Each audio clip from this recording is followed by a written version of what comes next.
Son los depredadores más peligrosos del mundo. No cabía duda de que eran para causar dolor. Luego pensé que allí había muerto gente. Son los asesinos más fríos, astutos y sanguinarios. Según la policía, podrían ser los restos de 15 víctimas de otro asesino en serie. Y los tenemos más cerca de lo que creemos. Es el que va detrás de ti en la cola del supermercado. Estos asesinos no cazan para comer, sino para cumplir sus fantasías. Se excitó sexualmente cuando vio a su abuela matar a una gallina y quiso replicar la escena. Ansían tener el control y el poder. Prolongan la muerte de tal manera que, para ellos, cualquier tipo de dolor incrementa la sensación de emoción. ¿De dónde salen estos monstruos de sangre fría? ¿Qué hace que sean tan retorcidos? La fusión entre sus fantasías sexuales y la violencia les acaba excitando. Las grabaciones que cuentan la versión de estos asesinos en serie Al final la agarré, cogí una media de nylon y empecé a estrangularla. nos llevan a lo más profundo de sus mentes complejas y retorcidas. La mente de un psicópata, sádicos sexuales. Advertencia, este programa contiene historias e imágenes que pueden herir la sensibilidad del espectador. El 22 de marzo de 1999, una mujer corría aterrorizada por una carretera rural. Estaba desnuda, solo llevaba un collar de perro y arrastraba una cadena de unos 2 metros. La joven irrumpió en la primera caravana que encontró pidiendo ayuda a gritos. La propietaria llamó a emergencias. Llamo porque una chica ha entrado en mi casa diciendo que la han violado. Lleva una cadena a rastras. Por favor, manden a alguien cuanto antes. La chica está completamente desnuda. Dice que la han tenido retenida durante 3 días. Los hechos que relató eran horribles. Dijo que un hombre la había raptado en Albuquerque, la había llevado a una especie de sótano que tenía en su casa y la había encerrado allí. La encadenó a un pilar. Le había puesto una cama y un cubo para que hiciera sus necesidades y estuvo violándola y torturándola reiteradamente durante 3 días.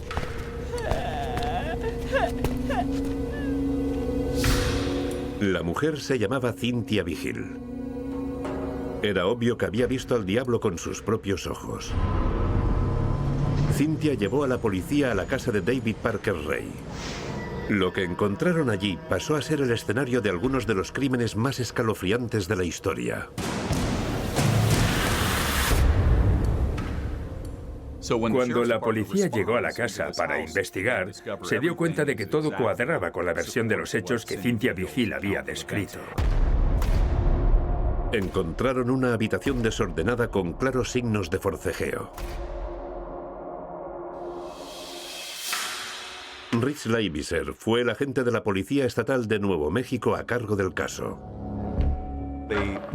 Bajaron por un pasillo estrecho y encontraron lo que parecía otro dormitorio de la casa. Allí fue donde hallaron todo tipo de aparatos sexuales y sadomasoquistas. Nunca habían visto nada igual. Y no parecían estar diseñados para dar placer. No cabía duda de que eran para causar dolor. Todos estaban modificados. Algunos tenían clavos. Habían fundido el plástico y estaban doblados.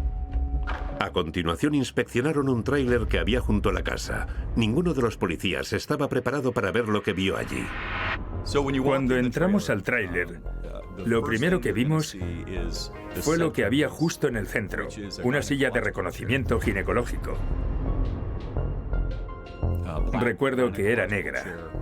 Y justo en el techo de esa parte había un expositor con un montón de arneses, poleas y bragueros colgando del techo, todos con grilletes añadidos. En las paredes encontramos aparatos y, en comparación, los del interior de la casa parecían juguetes para niños. Estaban claramente diseñados para causar algún tipo de dolor. Yo nunca había visto nada así. Era un lugar espeluznante. Os aseguro que era muy siniestro. Un horror. David Parker Ray llamaba a aquella cámara de tortura insonorizada de $100.000 la caja de juguetes. Cuando entré en aquel tráiler y vi todos los aparatos que guardaba allí dentro, pensé dos cosas. Lo primero que me vino a la cabeza fue que la persona con la que íbamos a tratar era una apasionada de aquel tipo de actividades extrañas. Era obvio que se dedicaba a aquello en cuerpo y alma. Lo que pasaba en el tráiler era importante para él. Luego pensé que allí había muerto gente.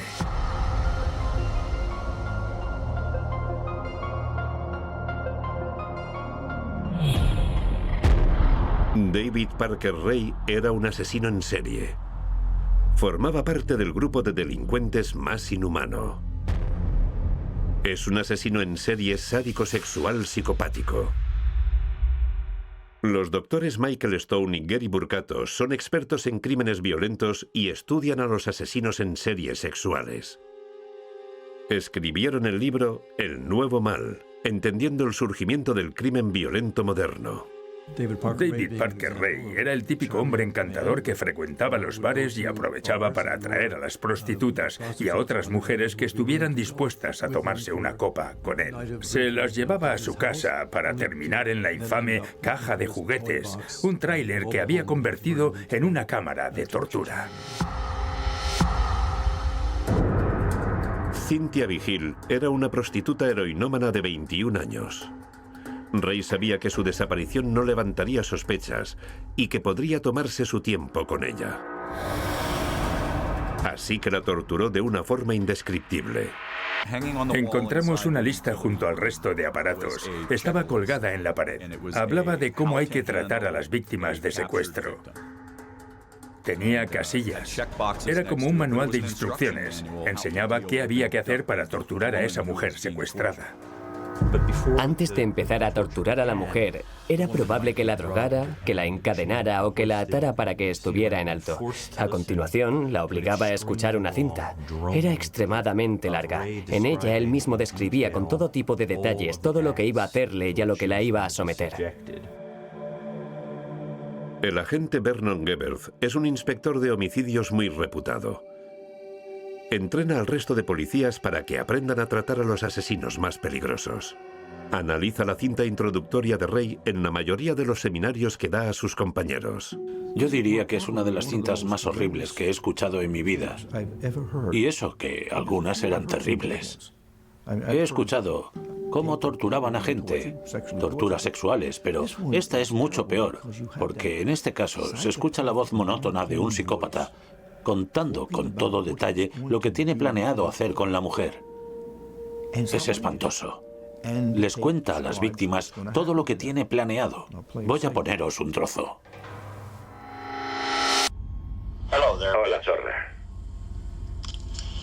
¿Qué tal? ¿Estás cómoda? Lo dudo. Tienes las muñecas y los tobillos atados. Estás amordazada y tienes los ojos vendados. Supongo que estarás desorientada y asustada. Es lo más normal en una situación así. Quiero que te recompongas y que escuches esta cinta. Es muy importante que lo hagas.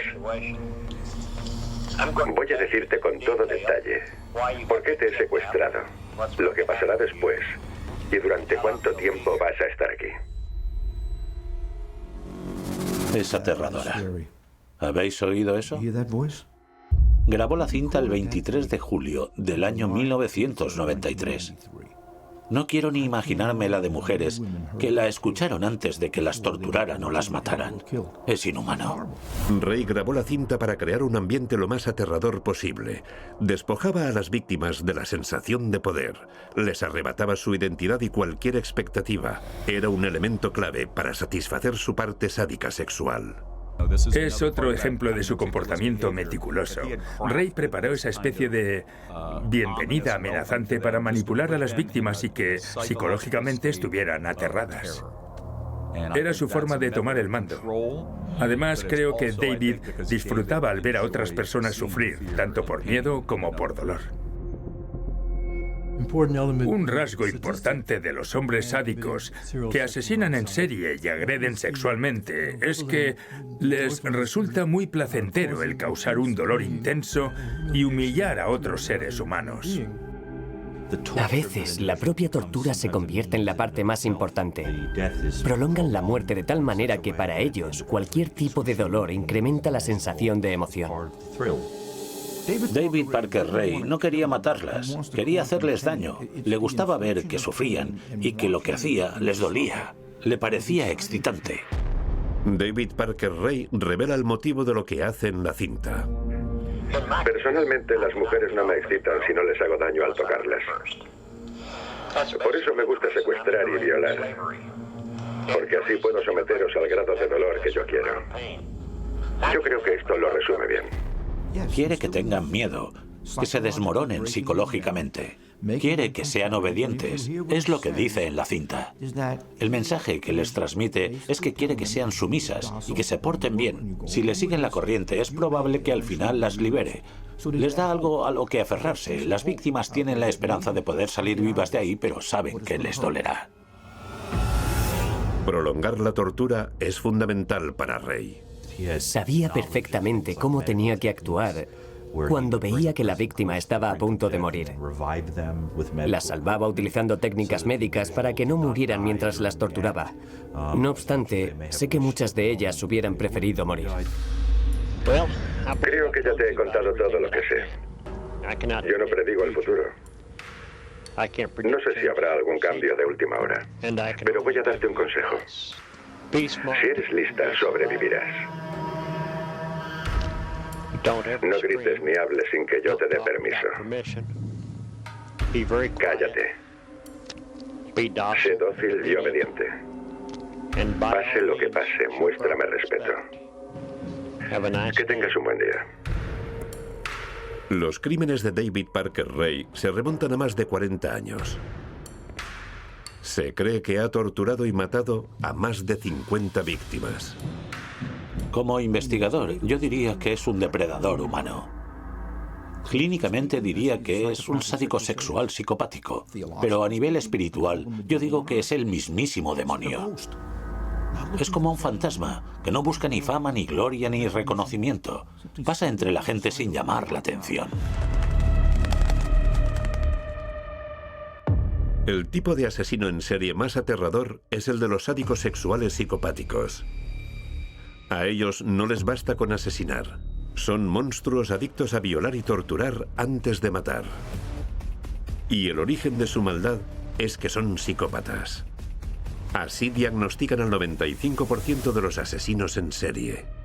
La doctora Brianna Fox es una experta en psicópatas, asesinos en serie y delincuentes violentos. Los psicópatas suelen ser personas narcisistas, frías e insensibles. Tienen muy poca empatía con la gente y están dispuestas a romper la ley y saltarse las reglas para conseguir lo que quieren. Son personas con pocas emociones. No se sienten mal cuando cometen delitos o hacen daño a los demás. Son rasgos muy característicos de los individuos que atentan contra otras personas, los que asesinan. No todos los psicópatas son criminales, pero es una característica muy común en los asesinos en serie. Y lo que más llama la atención es lo normales que parecen. David Parker Ray era un mecánico del Departamento de Parques del Estado de Nuevo México. La verdad es que era muy inteligente.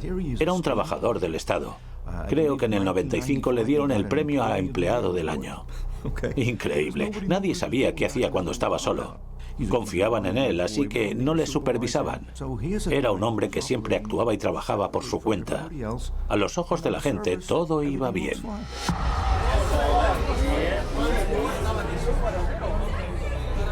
Ray aprovechaba su encanto de psicópata para llevarse a las víctimas a su casa. Su objetivo era llevarlas a la caja de juguetes.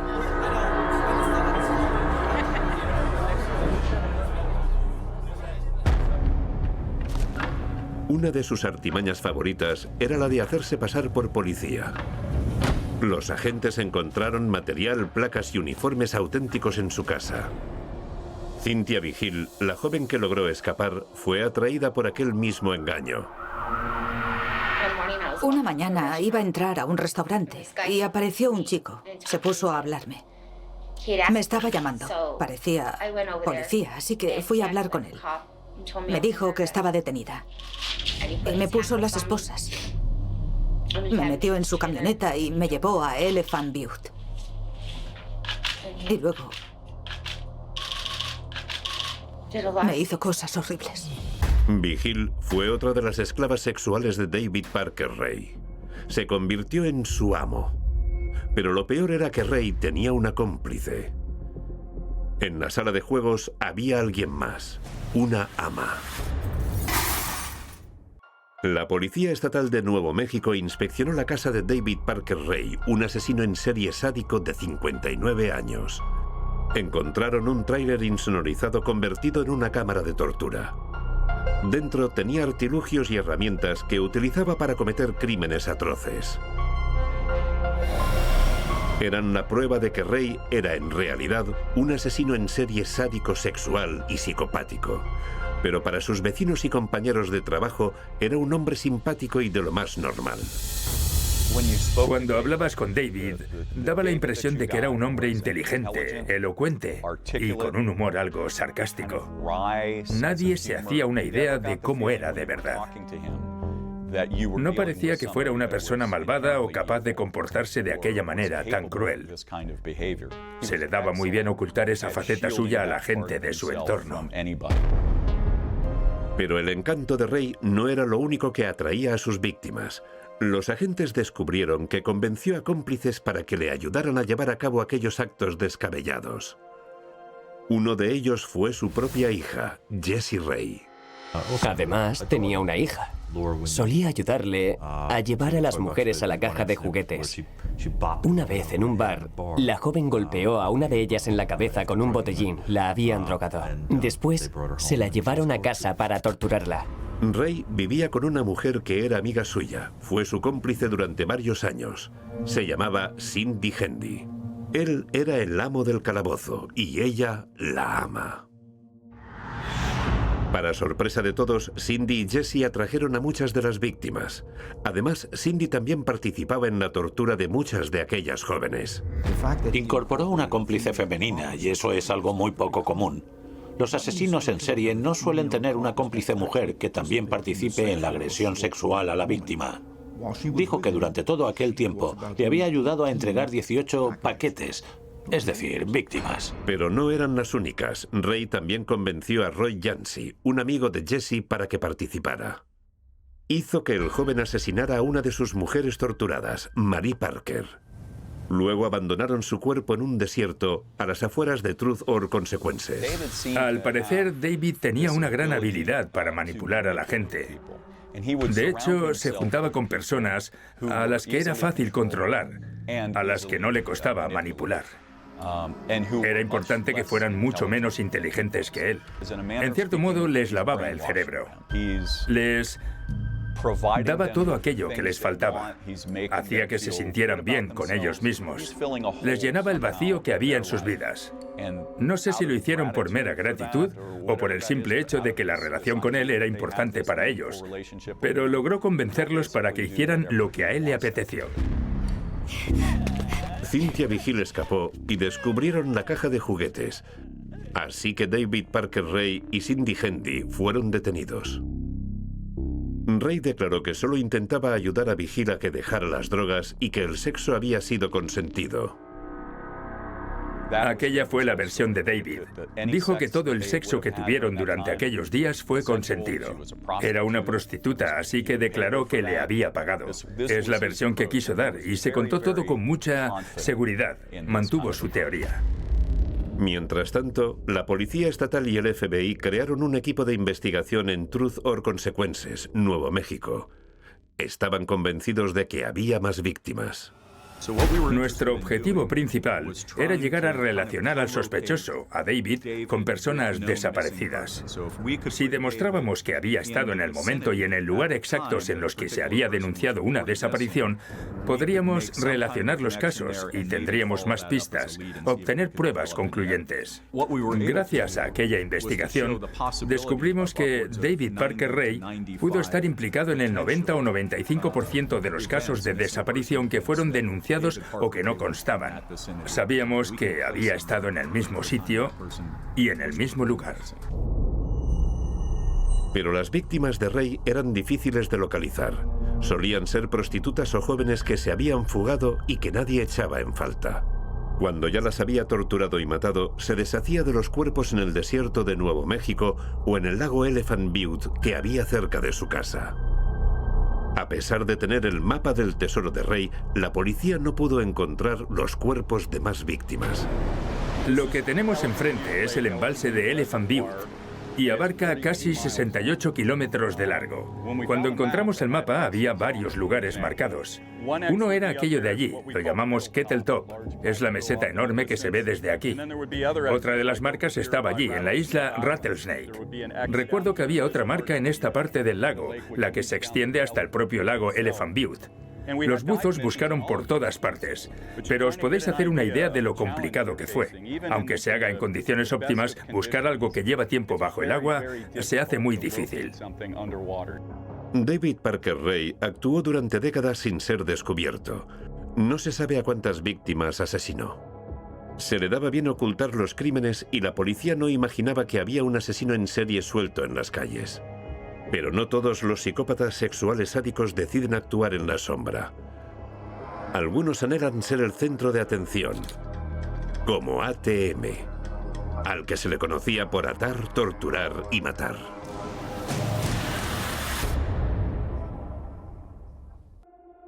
La policía siguió buscando a las víctimas de uno de los asesinos en serie más sádicos y astutos de la historia, David Parker Ray.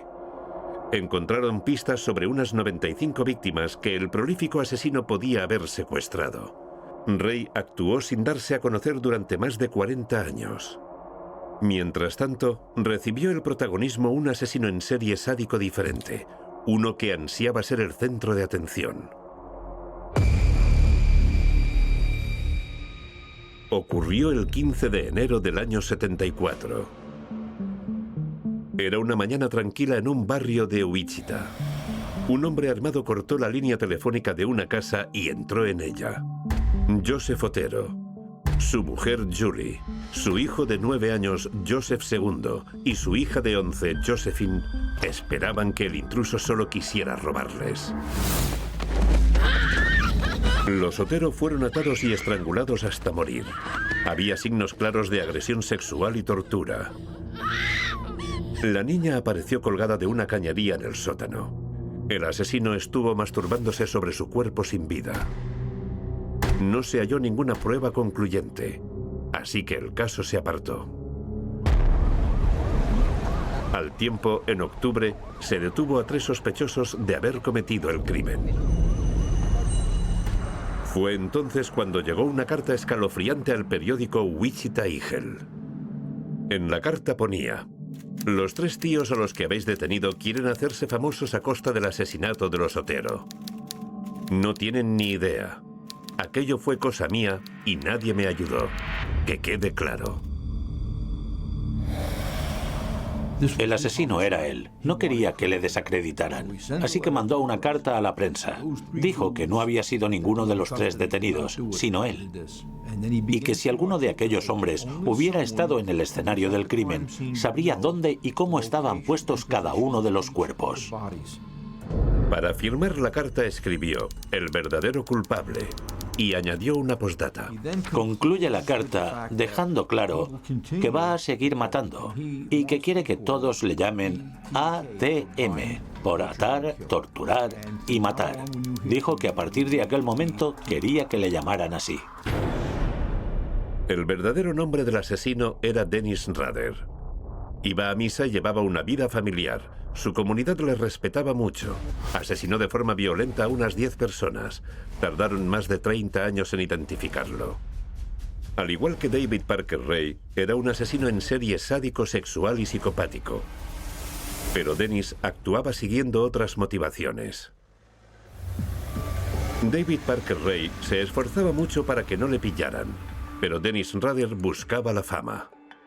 Se cree que lo que le impulsó a matar fue el narcisismo. Sentía que poseía un talento único y que por eso se merecía que le trataran de una forma especial. Era narcisista y le excitaba pensar que era amenazante. Se sentía importante porque en su día a día era un don nadie. Sabía que cuando se convertía en ATM, todos hablaban de él y aquello le motivaba. Las presas de Ray y de Rader eran muy distintas. David Parker Ray buscaba a gente anónima a la que hacer desaparecer. Pero Dennis Rader asesinaba a gente con una vida corriente y colocaba a sus cuerpos en posiciones sugerentes. Sus víctimas eran personas normales, vecinos de Wichita, Kansas. Por eso mismo, sembró el miedo en toda la ciudad. Nadie quería ser el siguiente. Cuando la gente llegaba a casa, lo primero que hacía era coger el teléfono. La paranoia llegaba a ese nivel. La prensa decía que siempre cortaba la línea de teléfono en las casas de sus víctimas. Era su sello de identidad.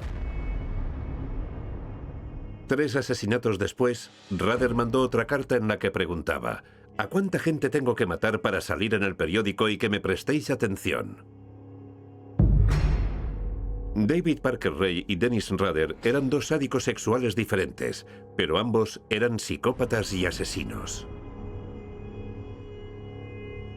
Los expertos siguen buscando la respuesta a 2 preguntas. ¿Cómo llega alguien a ser un psicópata? Y cuando ya lo es, ¿cómo se convierte en un asesino en serie sádico? Es muy importante aprender a distinguir entre la psicopatía primaria y la secundaria. Está demostrado que la gran mayoría de los asesinos en serie tiene algún grado de psicopatía. Pero cuando hablamos de la primaria, nos referimos a la que es hereditaria. Es lo que se llama la semilla del mal. La psicopatía secundaria nace cuando el individuo ha sufrido maltrato, rechazo y abuso. Acaba pareciéndose a la persona que le trató así cuando era solo un niño y al final le resulta imposible olvidar lo que ha vivido. La infancia de Dennis Rader fue bastante normal. No hay indicios de que sufriera abuso, pero siempre le fascinó torturar y matar a animales. Cuando repasas su vida y cómo ha ido creciendo, salta a la vista que de pequeño ya tenía algún tipo de problema. Cuando era solo un niño, admitió que se excitó sexualmente cuando vio a su abuela matar a una gallina y quiso replicar la escena. A los niños que hacen esas cosas, a los que matan animales, hay que supervisarlos. Hay que prestarles mucha atención. Y a Dennis Rader nadie se la prestó. Por su parte, David Parker Ray tuvo una infancia bastante complicada. Creció en una familia violenta y desestructurada. Era un niño raro y en el colegio le acosaban.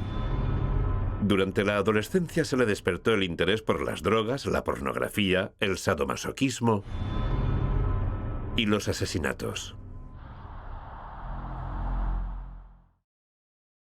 Ray confesó haber cometido su primer crimen sádico cuando no era más que un adolescente y se jactó de ello en su diario. Cuando la psicopatía se mezcla con el sadismo sexual, es cuando aparece el depredador humano. Ray desarrolló aquella parte oscura de su personalidad cuando no era más que un adolescente. Había aprendido a ver a las mujeres como simples objetos que podía incorporar a sus crímenes. O las idealizaba o las trataba como si fueran basura. Recuerdo que en los informes consta la declaración de una de las mujeres a las que Ray secuestró en su momento. Creo que a ella no la llegó a matar. La miró y le dijo: si hubiera sabido que eras tan buena, jamás me hubiera planteado torturarte en la caja de juguetes. Otra característica de los asesinos en serie sádicos es su relación con la parafilia. Tienen comportamientos o impulsos sexuales anormales que se manifiestan a través de fantasías y de deseos recurrentes. El estrangulador ATM perfeccionaba su técnica constantemente. Dibujaba bocetos macabros y hacía maquetas de sus fantasías. Utilizaba una pelota para fortalecer los dedos. Hay que entrenar mucho los músculos de los dedos para poder estrangular a una persona. Dennis Rader espiaba a sus víctimas y planeaba los ataques. Y todo eso lo compaginaba con su vida diaria. Además de ser importante en su parroquia y de trabajar para el gobierno de la ciudad, era monitor de los Boy Scouts y organizaba acampadas. Utilizaba esos viajes como tapadera para cometer los asesinatos, ya que su mujer creía que estaba acampando. Dejaba a los niños durmiendo, se marchaba, pedía un taxi, iba al lugar que había elegido previamente y atacaba a las víctimas. Está claro que tanto Rader como Ray disfrutaban del proceso de planear los asesinatos. Tanto en el caso de Dennis Rader, ATM, como en el de David Parker Ray, se aprecia una clara tendencia a escribir en un diario, a hacer bocetos y a planear todos los crímenes. Además, esto les ayuda a revivir los crímenes que ya han cometido para volver a obtener placer. Es el mismo proceso que seguimos cuando miramos un álbum de fotos y disfrutamos de los recuerdos, solo que a ellos les sirve para planear más crímenes. David Parker Ray utilizaba muñecas para planearlo todo. Compró muchas muñecas y las modificó hasta convertirlas en una especie de figuras de acción para practicar. Las desnudaba. Fabricó todo tipo de artilugios para colocárselos. Las ponía en el tráiler como decoración. Lo más inquietante de los diarios era que Ray había registrado sus fantasías de tortura durante años. Y lo peor de todo esto es que tenía una habilidad increíble para crear aquellos mecanismos y artilugios. Diseñaba aparatos de todo tipo. Ray era un constructor y un mecánico con mucho talento. Le llamaban rata de carga porque se llevaba cosas que eran para tirar y las utilizaba en proyectos personales. Esta es la sede del Parque Estatal de Elephant Butte. David trabajaba aquí. Era un mecánico en los parques del estado. Cuando sobraba algo, cualquier tipo de pieza que pudiera servirle, se la llevaba. Encontramos un garaje lleno de cosas, herramientas viejas y un montón de chatarra. Era lo que utilizaba luego para crear sus aparatos. Se abastecía aquí, en el trabajo.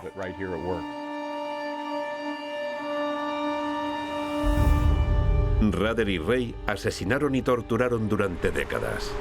Ray creía que era invencible y que nunca le atraparían, y Rader se creía más listo que los policías y le retaba a encontrarle antes de que volviera a matar. Los asesinos en serie sádicos son los depredadores más peligrosos del mundo. David Parker Ray y Dennis Rader cometieron algunos de los crímenes más atroces de la historia.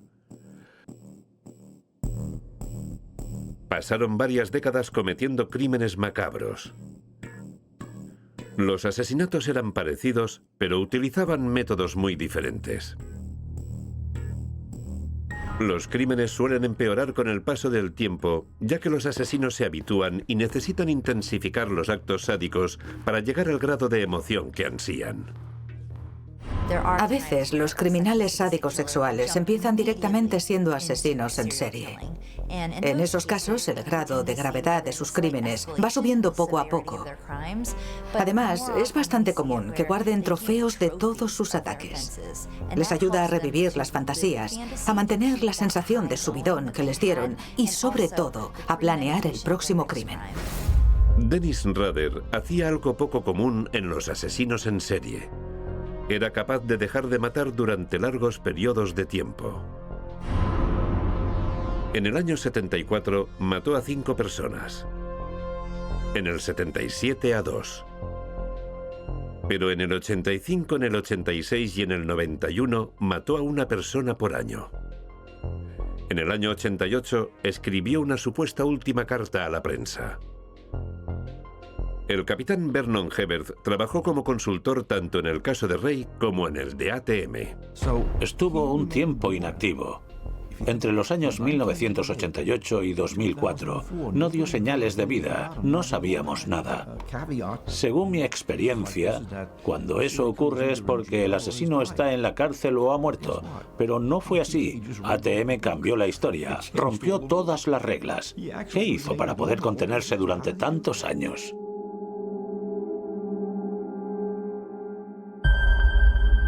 Dennis Rader se llevaba trofeos de los asesinatos y los utilizaba como juguetes eróticos de forma muy retorcida. Se comportaba como si él fuera la víctima e incluso se hacía fotos. A veces Dennis Rader se ponía la ropa de sus víctimas, se vestía como ellas y se cubría la cara con una máscara. Se ponía exactamente en la misma posición en la que había puesto a las víctimas. Y lo hacía todo porque le excitaba sexualmente. Para una de las fotos, cavó una tumba poco profunda, se envolvió en plástico y se puso una máscara aterradora. Para otra, se colgó boca abajo de un árbol.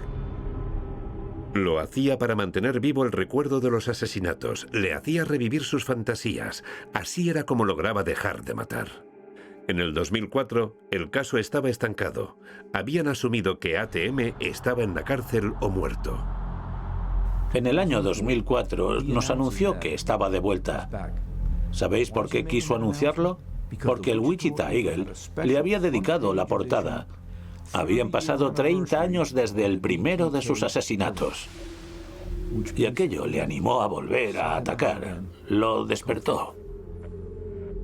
ATM hizo 11 comunicados para confirmar que había estado involucrado en varios asesinatos del pasado.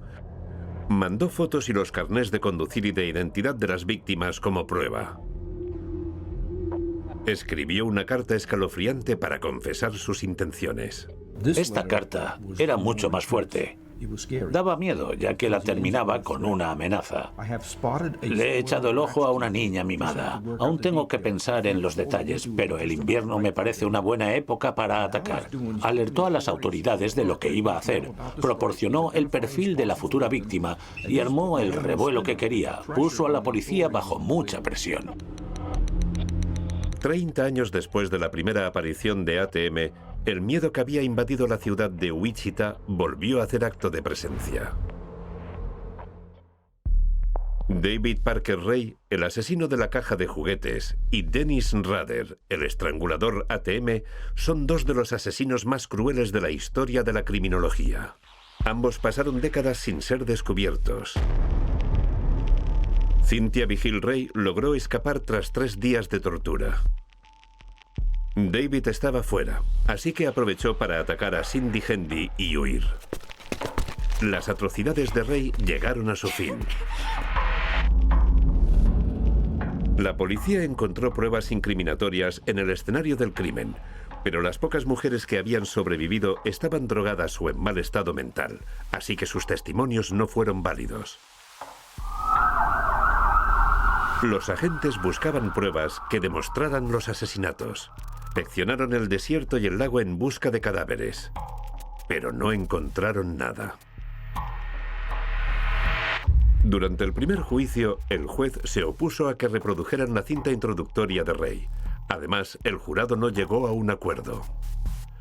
Los fiscales no estaban dispuestos a rendirse, así que pidieron que se le volviera a juzgar. Aún así, no podían condenarle por asesinato sin tener ningún cuerpo. No obstante, la segunda vez sí que reprodujeron la cinta. Al final, en 2001, condenaron a Ray por secuestro y tortura y le condenaron a 224 años de cárcel. David no mostró ningún tipo de arrepentimiento. No hizo aquello porque no fuera consciente de la magnitud que iba a tener. Lo sabía, pero no le importaba. Su hija Jessie Ray colaboró en la investigación, así que le concedieron la libertad condicional. A Cindy Hendy le cayeron 36 años de condena. Consiguió la libertad condicional en el 2019, cuando pasaron la mitad de los años dictados. Roy Yancey también cooperó y accedió a decir dónde estaba el cuerpo de Mari Parker, pero ya no estaba allí. Ray sabía que Roy les diría dónde estaba el cuerpo, así que fue allí, lo desenterró y lo llevó a otro sitio. Era muy inteligente, mucho, pero muy malvado.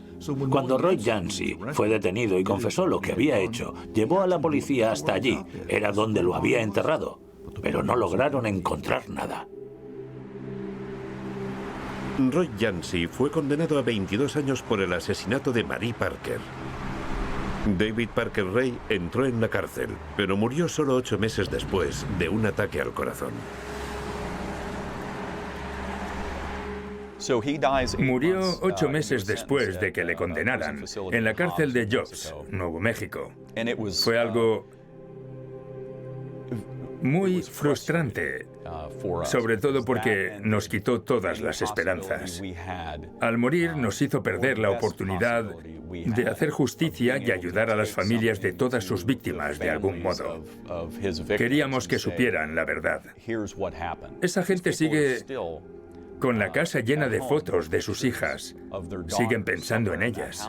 Y están muertas, no volverán. Y no pudimos hacer nada para ayudarlos. Por eso la muerte de David fue tan frustrante para todo el cuerpo de policía. En el 2004, 3 décadas después del primer asesinato de Dennis Rader, el caso ya estaba archivado. No obstante, empezaron a llegar cartas y documentos a las redacciones de los medios de Wichita. El ego y el narcisismo del estrangulador ATM fueron su perdición. Al final, la policía pudo localizarlo gracias a que mandó un disquete a un periódico.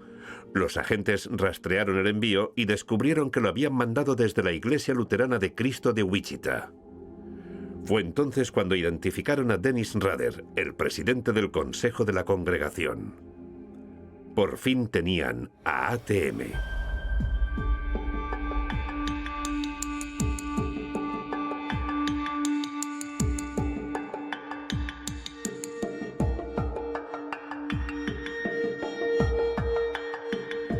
En la confesión de ATM ante el tribunal, describió con detalles cómo espiaba a sus futuras víctimas. Fue muy frío y llamaba a los asesinatos proyectos. Habló de Catherine Bright, su sexta víctima. Me gustaba tener varios proyectos. Seguía y observaba a varias personas de la ciudad. Catherine Bright era una de ellas. Pero bueno, no era más que un proceso de selección. Lo intentaba y si no le veía futuro, pasaba a otra cosa. Una parte de la negociación de culpabilidad era que tenía que admitir lo que había hecho frente a los familiares de las víctimas. Pero cuando lo hizo, parecía estar leyendo la lista de la compra. No mostró ningún tipo de emoción. Decía cosas como: me descubrieron, así que los eliminé. Eso es lo que se dice al sacrificar animales, cuando no te queda otra. Y dijo eso, que tuvo que eliminarlos. Los 45 minutos de confesión de ATM son una clara prueba de la poca compasión que sienten los psicópatas. Después de estrangularla con el cinturón, se lo quité y la até con las medias. Y justo después, me masturbé. En agosto del año 2005, condenaron a Dennis Rader a 10 cadenas perpetuas consecutivas. Los asesinos en serie sádicos no muestran remordimientos ni compasión. Pero no hay que olvidar cómo se sienten los familiares de las víctimas. Cuando hablamos de los asesinos que matan en serie, en masa o en cadena, intentamos comprender cómo han sido capaces de hacer esas cosas. A veces nos fascina, otras nos horroriza y otras todo a la vez. A mí, lo que me inquieta es que cuando analizamos estos casos, olvidamos que varios seres humanos, gente real, han perdido la vida. La mayoría de las víctimas de los asesinos en serie son mujeres, sobre todo chicas jóvenes. Y me resulta muy difícil pasar ese dato por alto. Cuando veo las fotos de los escenarios de los crímenes o leo lo que les han hecho, no puedo evitar pensar que podía haber sido yo o que alguna se parece a mí. Me es imposible no imaginar el dolor que sintieron o el miedo que pasaron mientras las obligaban a vivir aquellas experiencias aterradoras. Y quiero hacer lo que esté en mi mano para que este tipo de situaciones dejen de ocurrir. La forma correcta de tratar este tipo de casos es intentando aprender de ellos. Me gustaría que el caso de David o el de ATM, ese tipo de asesinatos, sirvieran para descubrir cómo esos hombres llegaron a ese punto, cómo es el proceso y si podemos hacer algo para prevenir que pase, porque eso podría ayudar a salvar la vida de alguna persona. Será alguien que no conozcamos, pero que tenga familiares. Todas las vidas tienen valor y nadie merece morir como murieron todas aquellas mujeres.